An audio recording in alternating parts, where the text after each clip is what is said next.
We're going to talk today about Ibn Tufayl Hayy Ibn Yaqzan. This is a really interesting work that was written about 800, 900 years ago. It is the precursor to Robinson Crusoe by Daniel Defoe. Some people say that one of the first novels ever written, and it's very interesting that it was written by an Islamic philosopher who was also a Sufi and had many profound insights into that were influential on literature, but not only on literature, but on the history of philosophy as well. And so this is a wonderful work, and he's a Maghribian writer, Maghribian philosopher. He's in the same sort of lineage category as figures like Ibn Sina, Ibn Rushd, or Avicenna, as he's known. Averroes also, for instance, as referred to in the European literature, like in Dante. So he's one of those really great figures in philosophy and literature, but coming from the Maghrib. And so in the West, in the United States, in the English literary tradition in America, we often speak of Robinson Crusoe as being a great work of literature without a whole lot of awareness of what Defoe's influences were. And this was certainly a text that not only Defoe read, but many other European philosophers read as well in the period when Islamic philosophy, as influenced by Aristotle, was being translated into Latin, into European languages. And remember, again, the thought of Aristotle was present in the Arab Islamic world, in the Maghribian Islamic world as well, for many centuries before it was known in Europe, because it was something like, 200 years, maybe 300 after the death of the Prophet Muhammad. At the most, all of the writings of Plato and Aristotle were translated into Arabic. Europe, of course, had the teachings of Plato via figures like Augustine, but the thought of Aristotle was not as well known. And Ibn Tufayl was very much steeped in the thought of Aristotle, as were his contemporaries Ibn Sina and Ibn Rushd. So we're going to look at how, and I think what makes this text interesting, as we're going to see, is that he's taking these complex philosophical concepts, but he's applying them to literature in something of an allegory that he creates, so that and thereby makes them more accessible in ways that, say, more abstract philosophical reasoning does not. So this is a novel, but it's a philosophical novel. It plays with those boundaries between philosophy and literature that are that sometimes, institutionally speaking, become entrenched in ways that are not very productive. So let's look. You can see here's an image of what he may have looked like. He lived from 1110 to 1185, so about 900 years ago. When this text was first translated into Latin, it was translated as Philosophus Autodidactus, which is to say the autodidactic philosophy. So the philosophy of the autodidact, or how one teaches oneself. So this is a text that affirms the idea of self-learning being an autodidact. So I'm going to just say this. We're learning this in this electronic media online during the COVID situation, and this is quite different from how we might normally be learning it. But Ibn Tufayl would not have any problem with this form of learning, most likely, because he thought that learning was about teaching yourself, learning from within. And this is what happens with Hayy Ibn Yaqzan. He learns, but he learns from within. He teaches himself, and what he teaches himself, we're going to see later, comes to be reaffirmed by the Islamic theologians. And so this novel is also interesting because it sets up the tensions between Islam as a religious doctrine and the philosophers. So historically, philosophy has always existed within Islam, but it has existed in tension with those who advocate a more dogmatic perspective. And so this tension between dogmatism, dogmatically articulated texts, and purely rational thinking, which, for instance, we find in the thought of Immanuel Kant, like in this text, Conflict of the Faculties and Religion Within the Limits of Mere Reason, written long after Ibn Tufayl, articulate very similar kinds of questions and struggles. The issue of, if you're, let's say in the case of Ibn Tufayl, you're a Muslim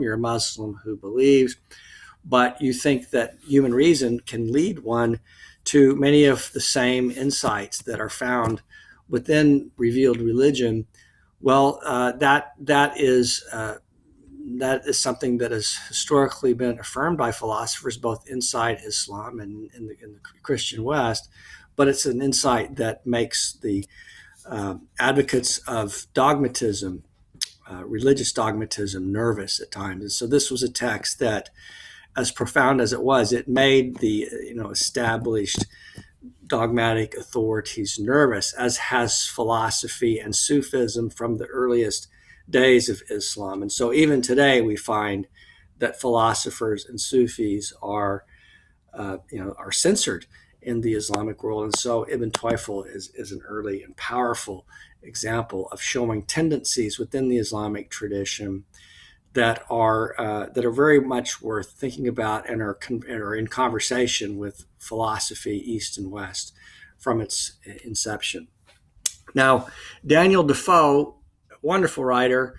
If you haven't read the Robinson Crusoe published in 1719, you really should. If you're an English major, for instance, and many of my students are English majors, this text is essential. It's one of the classics of literature. Now, the story of Robinson Crusoe is very similar to the story of Hayy Ibn Yaqzan. Robinson Crusoe is somewhat of a cad and an adventurer who is not particularly religious, but when the ship that he's on crashes and he's the only one who survives, he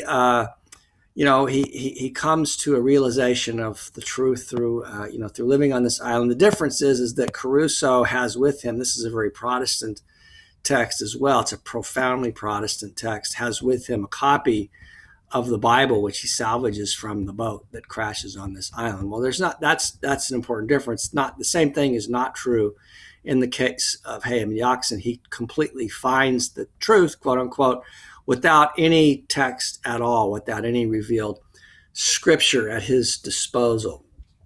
In any case, Defoe's Robinson Crusoe, if you're a student of literature, is enormously important because it's one of the early novels, and it was such a profoundly best-selling novel. It was so influential, and it remains today a very readable text, although very Protestant, very Calvinist as well. We should note.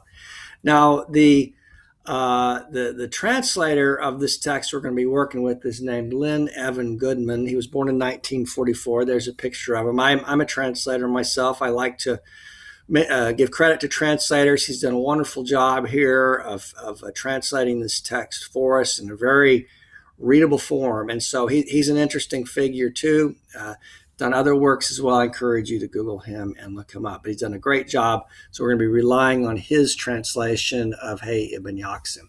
So now one of the first questions that we want to ask is this a work of literary realism or an allegorical tale? Now this is a question that we could of course ask with respect to Robinson Crusoe as well, because it has also a kind of an allegorical quality, much like, let's say, Dante's Divine Comedy. I'm going to suggest to you that Hayy Ibn Yaqzan has a strongly allegorical component. Now, allegory as a literary trope is more historically associated with Christianity than, say, Islam. But Islam, it has allegorical dimensions as well, and certainly Ibn Tufayl relies upon allegory in telling this tale. And I mean by that allegory as in an extended parable. So this is a parable as in the same kinds of parables that Jesus taught. Jesus was famous for teaching by parable, but a parable is a story, but it's not just a story to entertain us. It's a story that has a didactic thrust or kind of a moral lesson encoded. And the same really is true for this story as well. It indeed has a point or a lesson that it's teaching. But so I think it's not, it's a little bit of a stretch to call it a work of literary realism, but it does have components of realism. And it also, I think it has, we could think of it even akin to works of science fiction, because it's very fantastic, the scenario that Ibn Tufayl sets up.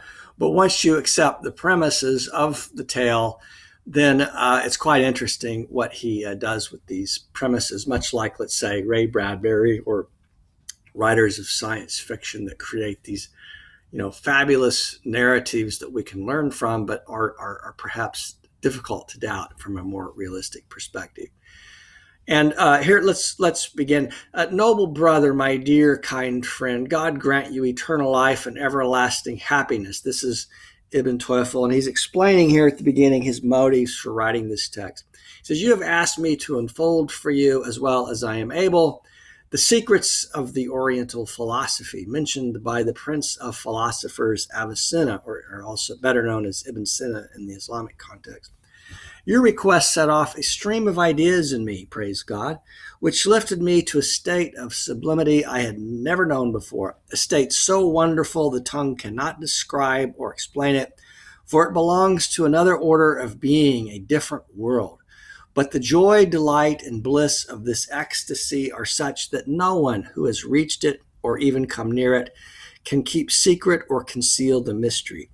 So I might note here that while this is a work of philosophy, it also is a work that is fully conversant in the Sufi tradition, and this idea of this experience of bliss or ecstasy, the ecstatic state of mystical union with God, is something that this text is, that Ibn Tufayl suggests can be reached if one attends carefully to the prescriptions that he enjoins upon the reader here. So, and he tells us, that why has he written this? Well, he's written it because he has experienced this state of ecstasy, the state of joy and delight, and it's such a profound experience that he wants to impart upon it on share it with others. Now, we're going to see that the experience of Ibn Tufayl that Ibn Tufayl articulates here of Hayy Ibn Yaqzan is quite akin to the kind of description or the kind of allegory that Plato presents us with in the allegory of the cave in his Republic, when you have a number of individuals who are chained to their chairs at the bottom of a cave, but one is able to get out of his chair, go up into the light, and then when he comes down and wants to teach what he has learned from leaving the cave to the others, his message is not greeted with much enthusiasm. In fact, those who are chained to their chairs in the cave want to kill the philosopher. And so too, Hayy Ibn Yaqzan is going to discover that many of the insights that he comes upon in his state of meditative contemplation alone on his island, when he was finally able to leave his island and meet fellow human beings, and he wants to impart his knowledge upon them, they don't greet him with great happiness or joy. They're very suspicious of what he wants to impart to them. And this is true of the Sufi tradition as well. And so we're going to get this sort of distinction between the esoteric and the exoteric, and the suggestion that the information that this text includes is not really intended for the masses. It's intended for the for particular individuals who are seeking the truth. But it's not the truth that Hayy Ibn Yaqzan discovers is not the same, is not the truth for everyone. It's a particular kind of experience that not everyone can gain access to. So when we think of the esoteric, this is an esoteric text. Exoteric refers to texts for the masses. Plato's dialogues, in effect, were considered to be exoteric texts, whereas the writings of Aristotle were more esoteric, intended for individuals within Plato's academy. And so this is a text, although it's an allegory for he who has ears to hear, she who has ears to hear, for those who are attuned to the truths that are being taught in the text, but with the full awareness that very few are going to have those ears to hear what this text has to teach us. Now, what's also important to note, very important, is that the knowledge that Hayy Ibn Yaqzan gains on his island, which is confirmed by Quranic revelation does not in any way contradict, well, let me read the language of Ibn Tufayl. He says, nothing revealed here contradicts what is revealed by reason. Those who merely think and have not reached the level of love, this is a very Sufi idea, are like the blind. But to those who reach love, God grants what I purely metaphorically call another faculty. This corresponds to the restoration of sight. So very interesting in that it affirms, and this is going to be a key theme of the text, that the truths that are revealed by reason are also the truths that are revealed by religion, that they are not in any way in contradiction with one another. And so this is a philosophy of enlightenment, much like enlightenment that was promulgated by figures like Kant, who insisted, who repeated, just think for yourself. That's what enlightenment is. Think for yourself. But if you think by yourself and you use your faculties of reason, you can discover the truths that are also always already encoded in the teachings of religion. And here's what he says. He says, Ibn Tufayl, he says, I myself would not have garnered what truth I have attained, the culmination of my intellectual efforts, without pursuing the arguments of Al Ghazli and Avicenna or Ibn Sina, checking them one against the other and comparing the result with the reviews that have sprung up in our era. Now, he considered this to be the modern era. We're talking 800 years ago, but for him, it was his era. So it was modern enough. Until finally I was able to see the truth for myself, first by thought and theory, and now in my first brief taste of the actual experience, I feel able now to set down a view to be preserved in my name. And because of our close friendship, I want you to be the first to whom I express myself. I want only to bring you along the path which I have just crossed, so that it may bear you where it did me, and you may undergo the same experience and see with the eyes of your soul all that I have seen. So he's motivated by friendship to help his friend to experience the truth that he has experienced. And it is for him, let's note, not just an intellectual exercise. It is a matter of actual experience that he has tasted. But it's an experience that has been verified and would not have been possible if he had not studied the thought of those who came before him, like Al Ghazli and Ibn Sina, or his contemporaries as well. So these were really great Islamic philosophers of the early period who were very much influenced by Aristotle. You can see there's Al Ghazli, who lived from 1055 to 1111, Common Era, and Ibn Sina, or Avicenna, as he's sometimes referred to in the Latin literature, who lived from 980 to 1037. So Ibn Tufayl is not alone. There are other philosophers who precede him, and he's very much aware of them and what they have read, what they have gained access to the thought of Aristotle as well as Plato. And so he is informed by the work of those who precede him, or let's say he is in dialogue with the work of some of the great Islamic philosophers who come before him. And he's checked, and theologians as well, who he's checking his ideas against theirs. And so he makes this very clear from the beginning.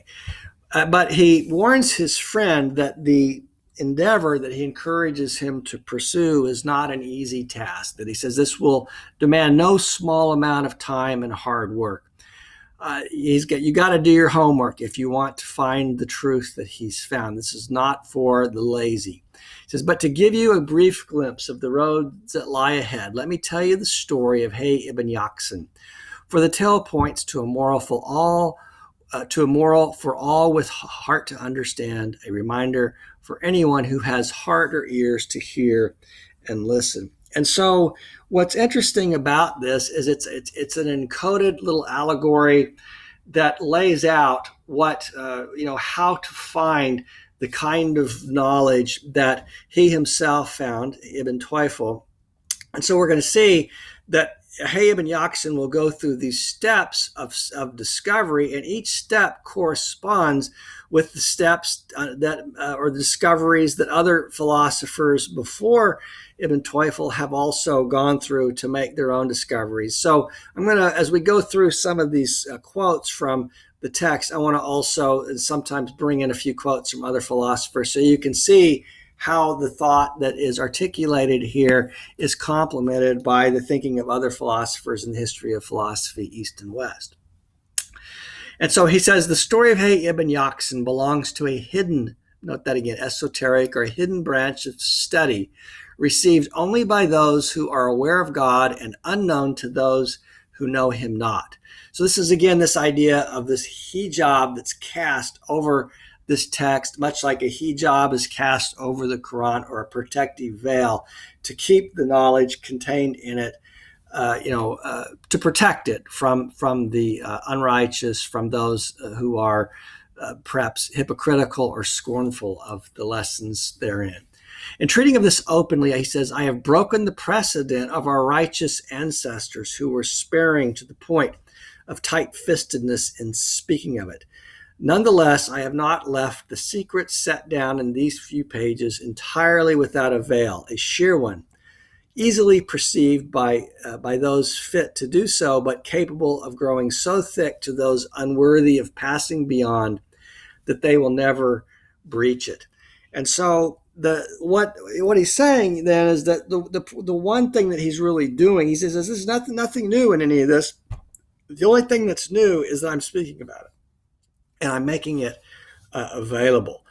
And this is, worrisome. He is, perhaps, has to worry about, casting his pearls before swine, but he's not too worried about it, because he says, I've also placed a veil over the text that will protect the secret teachings that are encoded within it. Now, in this little parable, he tells the story of an island. It's somewhat fantastic. Again, you have to accept the premises that are, arguably somewhat absurd. But once you accept the premises, you can begin to get a sense of of the teaching that he wants to impart upon us. He says, our forefathers of blessed memory tell of a certain equatorial island lying off the coast of India, where human beings come into being without father or mother.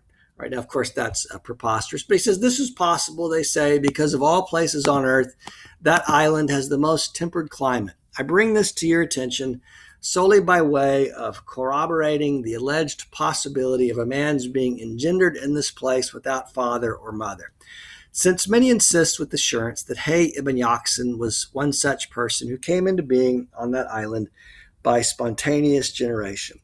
Okay, now while obviously we can say, hey, that sounds somewhat preposterous, this is not a documentary. I think it's more, in my view, it's more akin to like works of science fiction. Or I'll give you an example. Years ago, I was at the movie theater when this movie E.T. first came out, and I was watching this movie, and there's this fantastic scene when the children are riding their bicycles with E.T. and the little extraterrestrial in their basket in front, and they start flying up into the air magically, and I heard someone in front of me say, oh, I'm sure like that could really happen. And I remember thinking, well, look, it's not a documentary. And so again, if you insist upon documentary realism, you're going to have difficulty with this text. It's not meant to be a documentary, but if you accept the premises, then you can. There's a lot that this text has to teach. Now, on the left, you see an illustration of what this island might have looked like. On the right, you see an illustration of Robinson Crusoe's island, which was somewhat similar until he discovered his friend there later. But Hayy Ibn Yaqzan was alone. He was spontaneously generated and raised by a deer who becomes his mother. This is the premise that we have to accept. And so he tells us, Ibn Tufayl tells us, so the child grew nourished by a mother's doe milk until he was 2 years old. The child lived among the deer, imitating their calls so well that eventually his voice and theirs could hardly be distinguished. In the same way, he imitated all the bird calls and animal cries he heard with amazing accuracy. So he's raised by a deer, lives among animals. And the mother doe was inseparable from him and he from her. But when she grew old and weak, he would lead her to rich pastures and gather sweet fruits to feed her. Even so, weakness and emaciation gradually tightened their hold, and eventually death overtook her, this doe. All her movements and bodily functions came to a standstill. When the boy saw her in such a state, he was beside himself with grief. So this is Hayy's first experience with death. This mother deer who nurtured him dies, and he's perplexed. He doesn't understand what has happened to her. He hoped to discover the place where she was hurt so he could take away the hurt and allow her to recover. He felt certain that the vital organ he was looking for, wherever this hurt was, must accompany one of these cavities, the head, the chest, or the abdomen.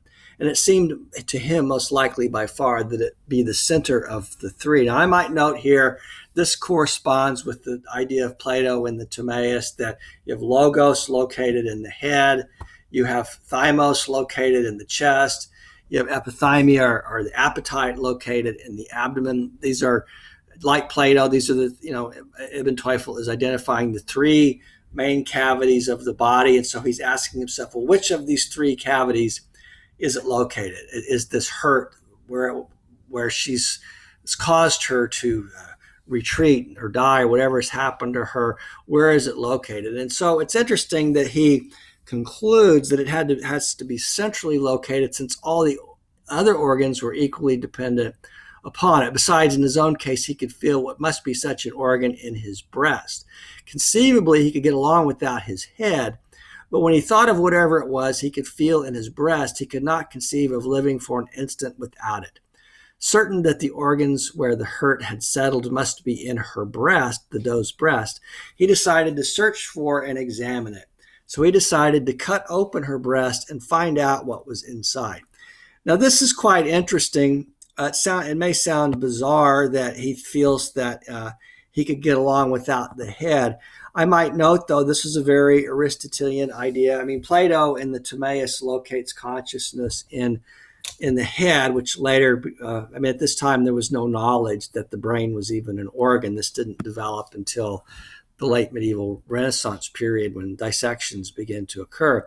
So it was very common view. Aristotle had the same view, that consciousness is not located in the head, but in the heart. Now, Plato had this daring idea of locating logos in the head, but the standard, more traditional view was that the heart was the key cavity. And so Hayy Ibn Yaqzan makes the same conclusion. He thinks himself that his own consciousness emanates from his heart rather than his head. And so he cuts open the breast of the doe first to find out what's there.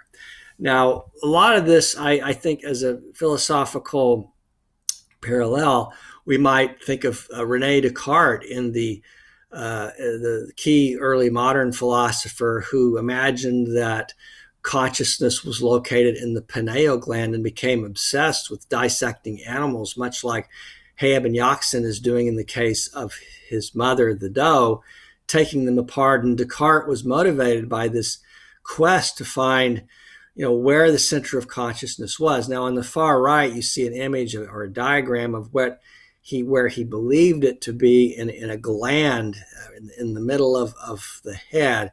Now, he never found this gland, but for Descartes, this was akin to even the idea of the Eucharist. This is where the transcendental, what was beyond the five senses, met with the realm of what Plato would call the world of becoming, or the sensual realm.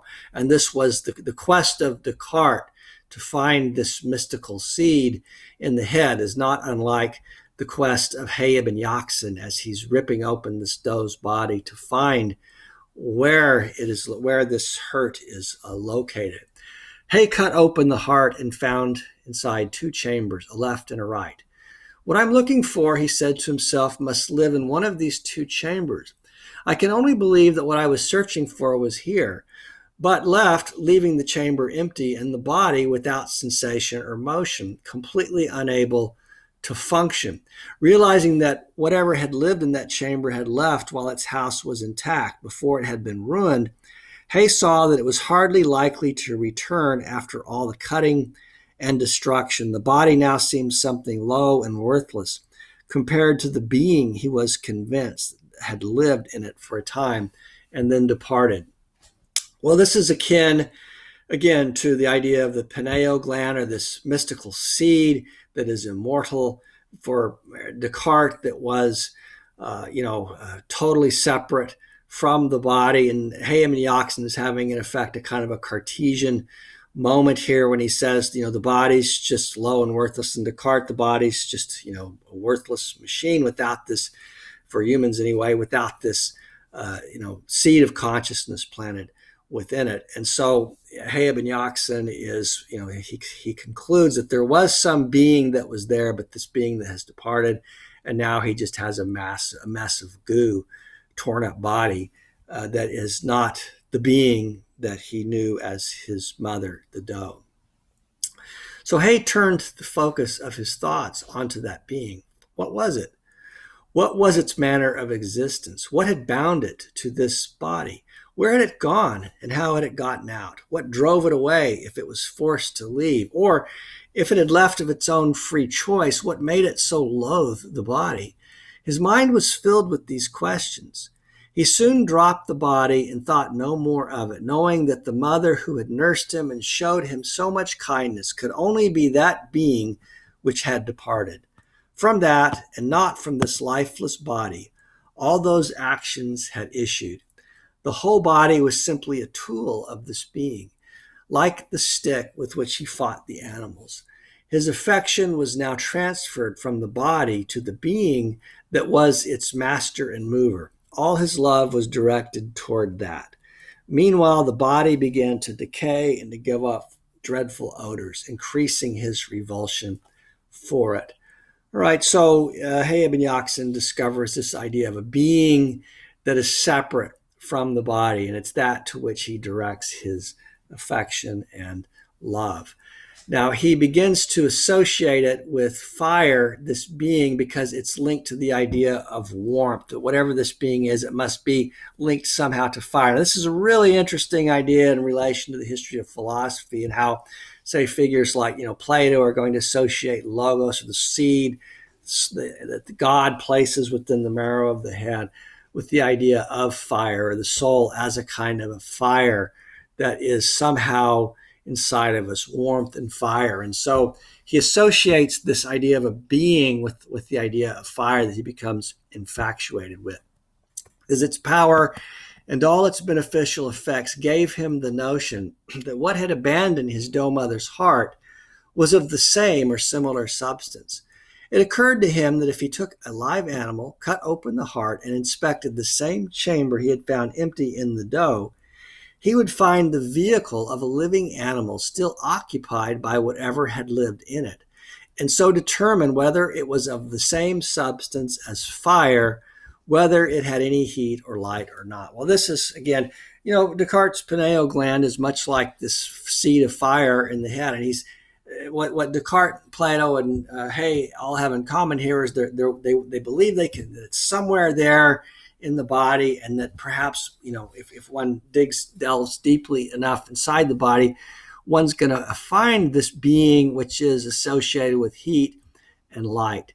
And so, like Descartes, Hayy follows up this by dissecting and vivisecting many animals, constantly learning and improving the quality of his mind until he had reached the level of the finest natural scientist. So Hayy is, like when Descartes was a young man, he said, give up. He stopped reading books and said, I'm not going to read books. I'm only going to read the book of life. His apartment was just filled with, corpses he would get from, butchers and so on. He would cut them up, much in the same way that Hayy is, looking for this mystical light. So here's an image of an armillary sphere. This was what Plato suggested was like if you opened up your head and looked inside, you would see this logos, which is a burning ball of fire, and around it, these circuits would circulate. These were thoughts, in effect, but they were animated by this fire that burned inside the head. And so Hayy has a very similar idea. And Ibn Tufayl tells us, by this time it was plain to him that each animal, although many in respect of its parts, its various senses and types of motion, was nonetheless one in terms of that spirit which stems from a single fixed place and diffuses there to all the organs. All parts of the body are simply its servants or agents. Now, this again is also a very Platonic idea as well. Like Plato's going to say, the head, like you think of the logos. He also will use the metaphor of the chariot driver with the two horses, the one being Thymos, sailing up to the heavens, which is located in the heart. The other, epithymia, which is the appetite, which he calls the dark horse that wants to ride to the ground. And Logos has to keep them in check. And so too, this thing that he's looking for, this being that he's looking for, is what commands all of the rest of the body, he believes, much as Plato did. Now, one of the things that he discovers is what we're going to call here ipsity. This is an important philosophical concept of oneness, that there is a oneness within all of us. The dough that he cuts up has a oneness within her. He has a oneness within her. This is the irreducible oneness within ourselves that is akin to the idea, again, of the immortal soul, but also what unites the body as such. He says, Hayy saw that while physical things differed in some respects, they were alike in others. And after some study and thought, he concluded that inasmuch as things differ, they are many, but inasmuch as they correspond, they are one. They differed only in having different functions, and this was due solely to the disposition each received from the animal spirit, to the discovery of which his earlier thoughts had led him. This spirit itself was one, and it was this which was his real spirit, all other organs serving as its tools. He thus established for himself that he himself was one. Now, this is an important discovery. Platonic thought, too, focuses on the idea of the one.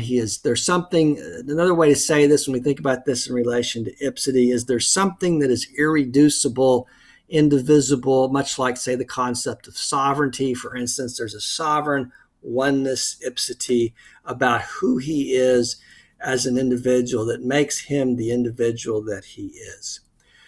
But he'll also then go on to discover what, Aristotelian Christian philosopher like Aquinas is going to call quidditas, the idea that there is also such a thing as an essence within us. He say, regarding all bodies, living and non-living in the same light, Hayy saw that the being of each of them was made up in the same way of corporeality, physical fleshiness, plus some factor or factors. And this is what we're talking about. What is this factor that makes us who we are, the form that gives us, that makes us the thing, the essence that we have that makes us the essence that we are?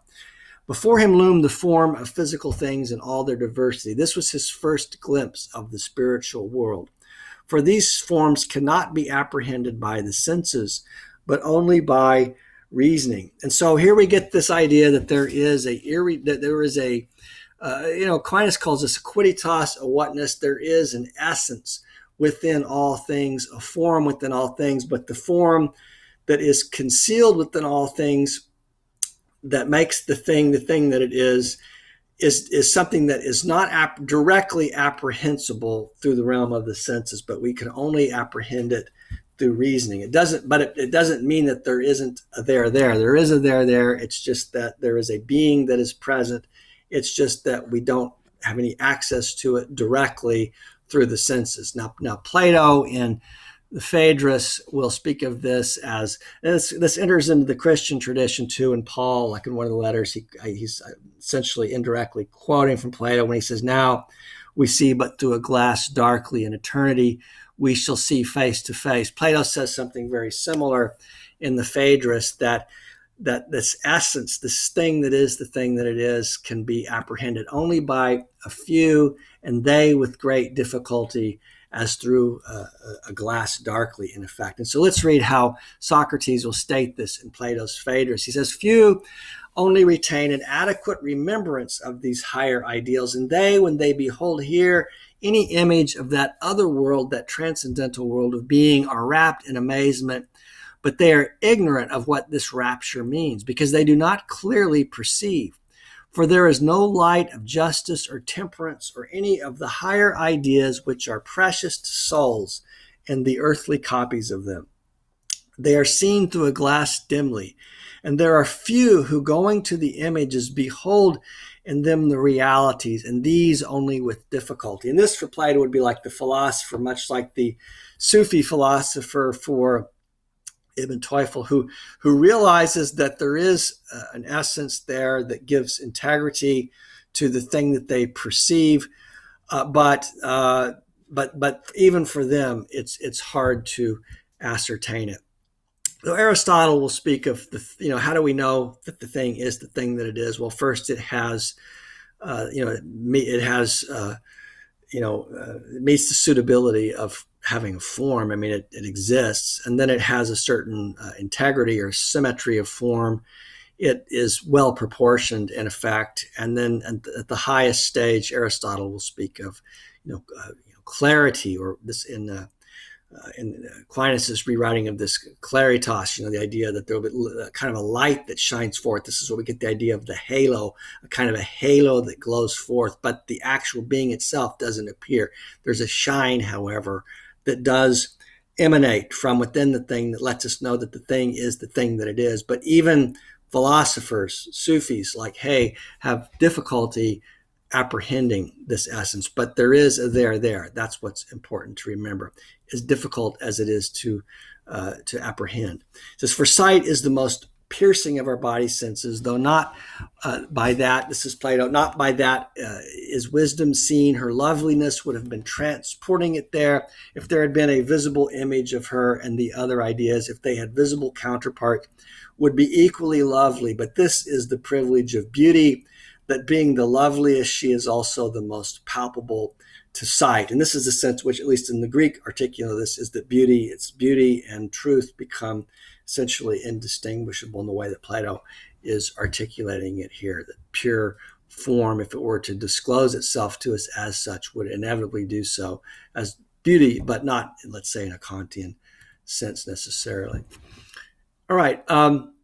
One way of getting a handle of what this idea of form is, or this latent form, like here's how he articulates this. I put quidditas in quotes because this is Thomas Aquinas' articulation of it, a kind of a whatness of the essence, the whatness of the thing that is the thing that it is. But you can get a glimpse of this if you look at what he says about this with respect to animal spirit. Tufayl says, as Hayy was awakened to these things, or the reality of forms apprehended only by reason, it dawned on him that the animal spirit which lives in the heart, and at which he had first probed with his dissections, must itself have a principle over and above its corporeality, which would enable it to carry out all its wonderful tasks as true subjects of the various modes of sensing, apprehending, and moving. This is the form which differentiates it from all other bodies. Philosophers term it the animal soul. This was certainly how Aristotle termed it, that animals, they say, unlike, this is a difference between, say, a philosopher like Aristotle and Ibn Tufayl and a philosopher like Descartes, because Descartes is going to divest the animal of a soul. We'll think of the animal only as a machine, and only humans having the soul deposited within it.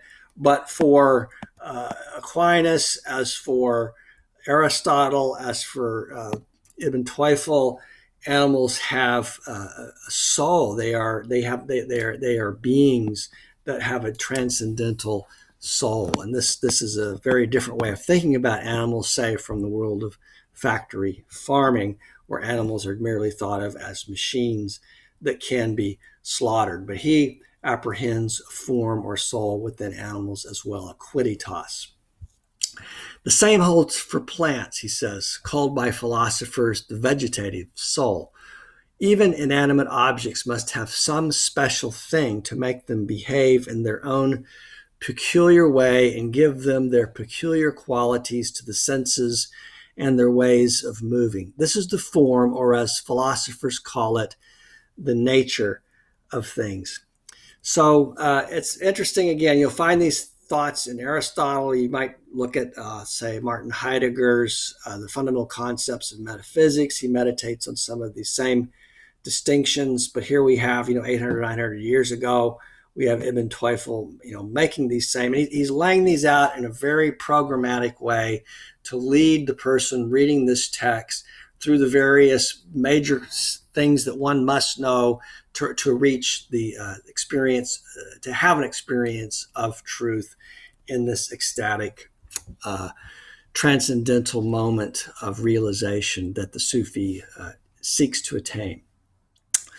So one other thing that Hayy is going to discover is the immortality, not just his own, sort of irreducible oneness, but the immortality of his own psyche, that his soul, that he has a soul and his soul is immortal. So when Hayy understood through this line of reasoning about the forms that the substance of animal spirit toward which all his love had been directed was compounded out of the corporeal factor and another non-physical factor, and that it had the former in common with every other body, while the latter, linked with it, belonged exclusively to this spirit, he felt contempt for physicality. He dropped the physical, and his mind fastened on the other factor, which is simply called the soul. All right, now, the concept of the soul, the psyche, has a very particular history. It comes to us from the Greeks, and it comes to Ibn Tufayl from the Greeks, much as it comes to those of us in the West from the Greeks. The soul is not a natural concept. It is a historical concept. However, Hayy discovers through his process of meditation and interior reflection what he believes to be an immortal structure that he's calling the soul. Now, this is again akin to this also this Cartesian idea of a soul that's separate from the body and that lives after the death of the body, what Plato will compare to an oyster inside of an oyster shell. And so he discovers this immortal part of himself. Now let's read how Socrates articulates this from Phaedrus. He says, there was a time, this is the same from the same dialogue we were reading previously, when Socrates says, there was a time when the rest of the happy band of philosophers that saw beauty shining in brightness, we philosophers following in the train of Zeus, others in company with other gods, and then we beheld the beatific vision and were initiated into a mystery which may be truly called most blessed, celebrated by us in our state of innocence, before we had any experience of evils to come, when we were admitted to the sight of apparitions, innocent and simple and calm and happy, which we beheld shining impure light, pure ourselves, and not yet enshrined in that living tomb which we carry about the body, now that we are imprisoned in the body like an oyster in his shell. Let me linger over the memory of scenes which have passed away. Now, he's saying something very similar. This immortal soul is like an oyster in the shell. The body is a mere shell, but the oyster is immortal and it partakes of being.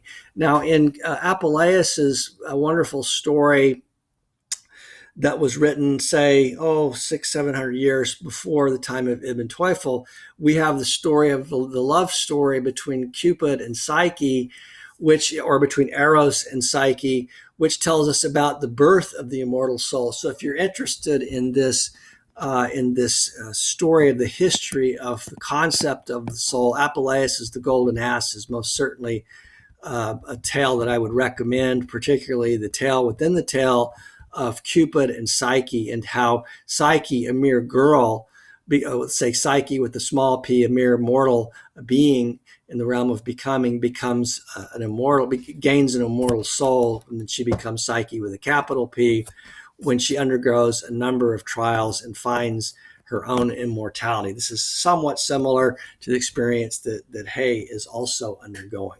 But he's not finished, because much like Descartes, who discovers his own soul, the next discovery that follows is the discovery of his maker, or he thinks the thought of God after he thinks the thought of himself. And it follows much in the same way we find in Descartes' Discourse on Method. Hayy knew by necessity that all that comes into being must have a cause, we're told. From this consideration, he gained a vague and general notion of the cause of this form, that is himself. One by one, he went over the forms he had known before and saw that all of them had come to be and all must have a cause.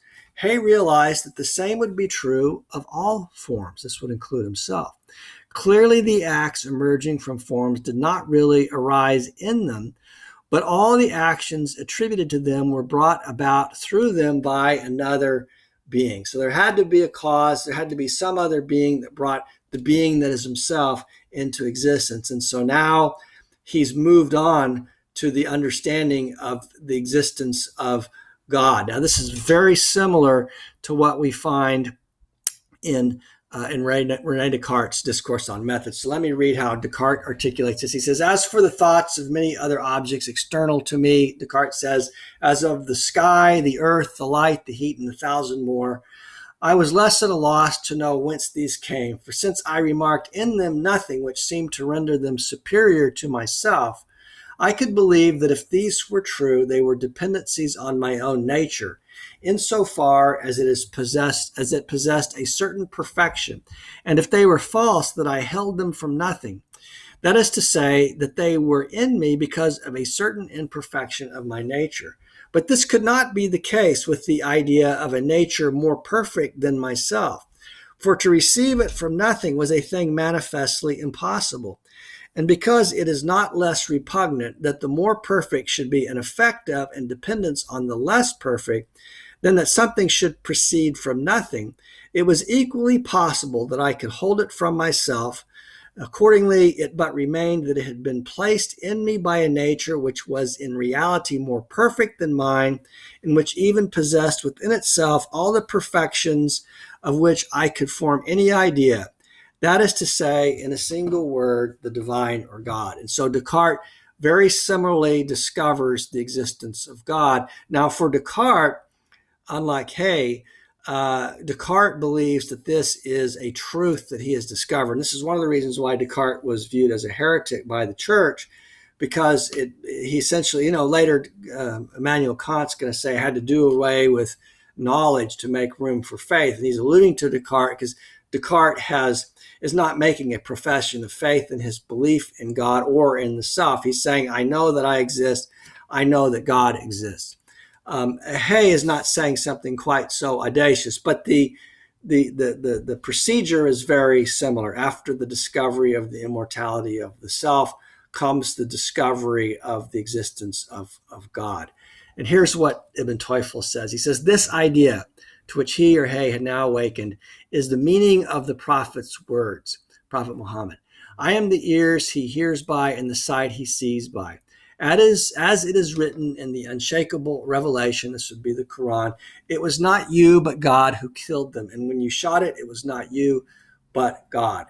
And so here we find the words of the prophet in the Quran confirming the words of Ibn Tufayl. And confirming, or the teachings of Ibn Tufayl, but also the discoveries of Hayy. Now, why an Islamic theologian might find this problematic is that, taken to its ultimate conclusion, it does seem to imply that Ibn Tufayl is suggesting, anyway, that Hayy did not need the Quran to discover God. He was able to discover God without reference to the Quran. Now, this is an idea that you'll find it's similar, for instance, in Augustine's on Christian teaching. Augustine's going to say to the believer who is steeped in faith, hope, and love, he doesn't need the Bible except to teach others. And so for most Muslims, that view would go too far because it would imply the dispensability of revealed scripture. And this would be,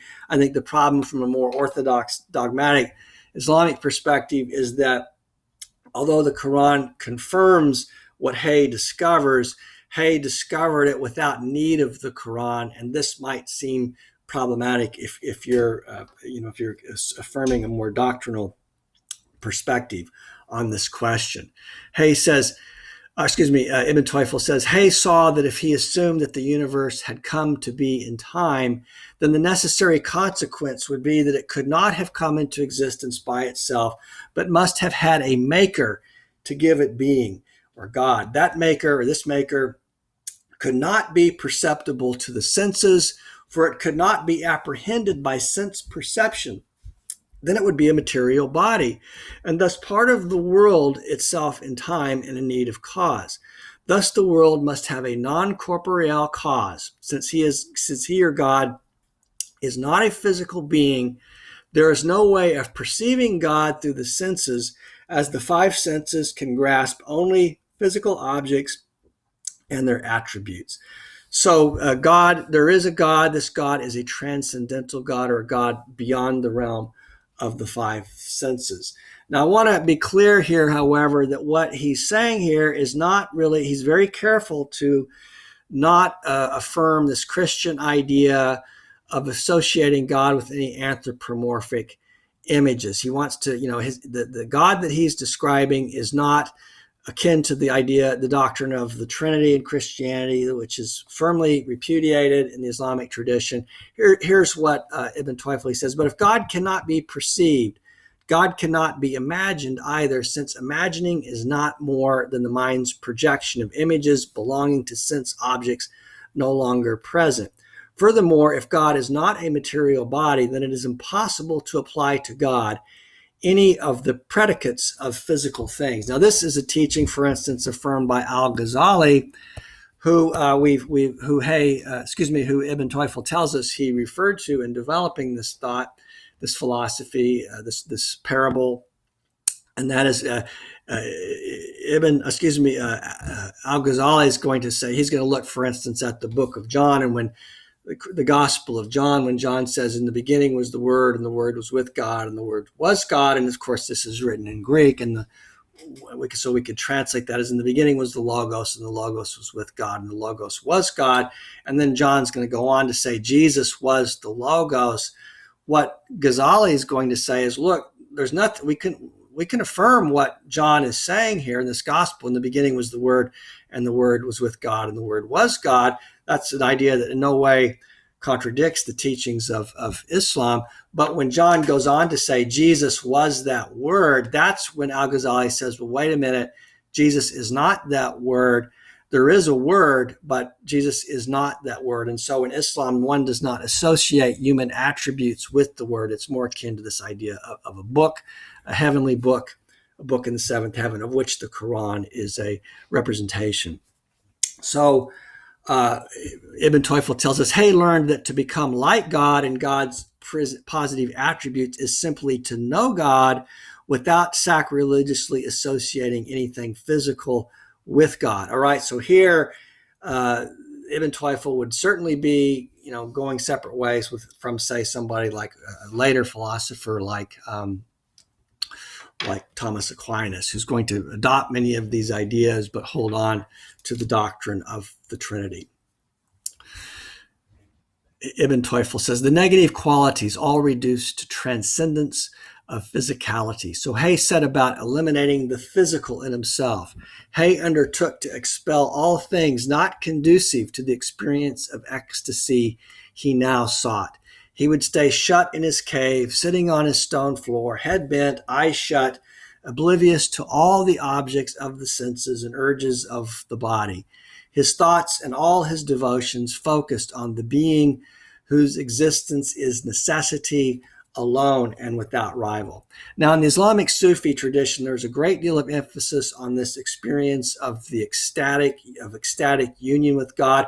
Sometimes metaphors of drunkenness are used, like drinking wine, although this is viewed as heretical by some Muslims. The idea is that one should be, but the metaphor, it's used in a metaphorical sense. The Sufi doesn't literally say to drink alcohol, but the idea is that one may seem to be sober on the outside, but totally drunk on the inside, filled with the ecstasy of this experience of God, which is also the experience of truth. And this is what Hayy has, through his careful disciplining of his appetites and his study, he has now reached a place where he can experience this ecstasy on a fairly regular basis. So we're told he disciplined himself and practiced endurance until sometimes days could pass without his moving or eating. He's become an ascetic, in effect. At last it came. From memory and mind all disappeared. Heaven and earth and all that is between them, all forms of the spirit and powers of the body. The identity that was himself vanished. Everything melted away, dissolved, scattered into fine dust. All that remained was the one, the true being. Drowned in ecstasy, he witnessed what no eye hath seen or ear heard, nor has it entered into the heart of man to conceive.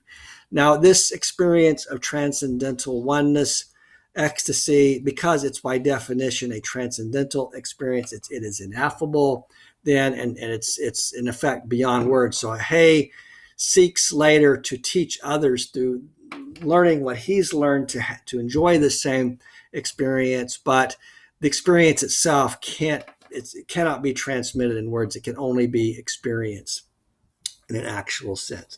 And it's compared to a kind of a death experience. Hayy had died, quote unquote, to himself and to every other self. He had witnessed his vision and seen nothing in all existence but the everlasting one. Recovered now from his seemingly intoxicated ecstasy. Again, seemingly intoxicated. Again, it's akin to the experience of intoxication, but only seemingly. He saw other things once more, and the notion came into his head that his identity was none other than that of the truth. His true self was the truth. And so he's reached the pinnacle, in effect, and now he wants to teach others. But we're told, here's what Ibn Tufayl gives us some, caveats. He says, look, these hints and no more I am able to relate concerning what Hayy Ibn Yaqzan experienced or witnessed at this lofty plane. Although we know from what he said previously that Ibn Tufayl himself experienced it. He says, do not ask me to add anything more in words. That would be next to impossible. In the days that followed, Hayy found he could reach this spiritual station still more easily and stay still longer. Again and again, he returned to that sublime state, and more easily, more and more sustainably, until he reached the point that he could attain it whenever he wished and remain as long as he liked. So he's become quite the meditative Sufi mystic. But now comes the difficulties. He now, like the philosopher in Plato's Republic, who's left the cave, the allegory of the cave, and who wants to come out and teach what he's learned to others, he finds that teaching what he's learned is quite another thing from actually experiencing it. And he's quite discouraged by what he experiences when he tries to impart this teaching upon others after he leaves his island and goes and intermingles among other human beings. And he says his friend Absal, when Absal heard Hayy's description of the beings which are divorced from the sense world and conscious of the truth, glory be to him, his description of the truth himself by all his lovely attributes, and his description as best he could of the joys of those who reach him or God and the agonies of those veiled from him, Absal, this was the friend of Hayy, had no doubts that all the traditions of his religion about God, his angels, Bibles, prophets, judgment day, heaven and hell, were symbolic representations of those things Hayy Ibn Yaqzan had seen for himself. The eyes of his heart were unclosed. His mind caught fire. Reason and tradition were at one within him. All the paths of exegesis lay open before him. All his old religious puzzlings were solved. All the obscurities clear. Now he had a heart to understand. And so, unlike the others that Hayy seeks to teach, his friend Absal is able to profit from what Hayy has to tell him about what he's experienced. And what I think is worth noting here that's very significant is that nothing that that Absal has learned because Absal didn't make this journey that Hayy made. Absal learned through studying the Quran and through the teachings of his religion, but now he finds that Hayy has found this truth independently of the study of Islam, and so he's overjoyed because he realizes that his natural reason does not in any way contradict the teachings of Islam, and so he can therefore completely submit to the teachings and learn by exercise of reason. So this is a really important culminating epiphany for Absal. But as I said, Hayy's teachings, like Plato's philosopher in the allegory of the cave, are rejected. So unlike with the experience of teaching Absal, when Hayy Ibn Yaqzan began to teach and explain some of his profound wisdom, but the moment he rose to the slightest bit above the literal and began to portray things against which his students were prejudiced, as they recoiled in horror from his ideas and closed their minds. The more he taught, the more repugnance they felt, despite the fact that these were men who loved the good and sincerely yearned for the truth. In the end, Hayy despaired of helping them, and he gave up hopes that they would accept his teachings, for God has sealed their hearts and shrouded their eyes and ears. So again, we get this idea of the hijab, or the veil, cast over this teaching. It's an esoteric teaching. It's not for everybody. Not everybody is intended to be a Sufi or to reach these pinnacles of truth. And the vast majority of men, we're told, are just going to plod along, and they don't have the ears to hear or the eyes to see, in effect. So again, this reinforces this idea of the hijab cast over this text, this distinction between the esoteric and the exoteric. So at the conclusion of the book, we're told that Hayy now understood the human condition. He'd spent all this time alone, and now he's among other human beings, and he saw that most men are not better than unreasoning animals. And he realized that all wisdom and guidance, all that could possibly help them, was contained already in the words of the prophets and the religious traditions. So he's going to give up teaching himself. He says, look, it's already there in the prophets and the religious traditions. None of this could be different. There was nothing to be added, let's say, to the Quran. He therefore urged his friends to hold fast to their observance of all the statutes regulating outward behavior and not delve into things that did not concern them. Nietzsche is going to say something similar when he says, great heights are not, the heights of the mountains to be scaled are not for everybody. Great thoughts are for the few. Submissively to accept all the more problematical elements of the Islamic tradition and shun originality and innovation, follow in the footsteps of their righteous forebears and leave behind everything modern. Hayy cautioned them most emphatically not to neglect religion or pursue the world as the vast majority of people do. So it's quite interesting how he ends up in a fairly conservative reaffirmation of traditional religious doctrines and teaching. Although again, for the more dogmatic minded, even so, it's still not enough. It's still heretical, this view, because he's suggesting the dispensability of the revealed word, the idea that man can find truth himself without the revealed Quran. That's what is going to be problematic for those who dispute the teachings of Ibn Tufayl. So he says, of my brothers who read these words, this is Ibn Tufayl speaking to us rather than Hayy, I ask indulgence for my loose exposition and lack of rigor in demonstration. My only excuse is that I had risen to pinnacles higher than the eye can see, and I wanted to try at least to approach them in words so as to excite desire and inspire a passion to start out along this road. And so Ibn Tufayl is like Plato's philosopher in the cave. He really wants to help others, and he's excited by what he's learned. He wants to do his best to teach others, but he opts for a kind of a parable to teach this, and those who have the ears to hear it, the eyes to see the truth, will learn, and the others, they should just follow their religion. And there's going to be a protective veil cast over the teachings encoded in this book. So there's a drawing of what he may have looked like.